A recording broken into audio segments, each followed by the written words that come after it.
અને હવે પાટણની વાત કરીએ, જ્યાં સાંતલપુરના મામલતદાર સામે પોક્સો એક્ટ હેઠળ ફરિયાદ થઈ છે। જી હા, મામલતદાર સહિત કુલ 3 લોકો સામે નોંધાઈ છે પોલીસ ફરિયાદ।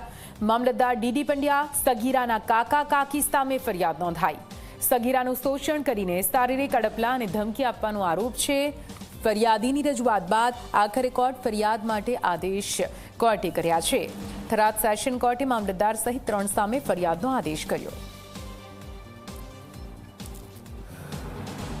તો આપ જુઓ, સાંતલપુરથી આ પૂરો મામલો સામે આવ્યો હતો, જ્યાં સગીરાનું શોષણ અને શારીરિક અડપલા થયા હોવાનો પૂરો મામલો સામે આવ્યો હતો। આ જ મામલે હાલ તો કોર્ટે આદેશ કર્યા છે। વધુ માહિતી સાથે સંવાદદાતા ભરત જોડાઈ ગયા છે ફોનલાઈન પર। ભરત, કોર્ટમાં આ મામલો છે, સેશન કોર્ટે શું કંઈ આદેશ કર્યા, શું કંઈ નોંધ્યું સેશન્સ કોર્ટે?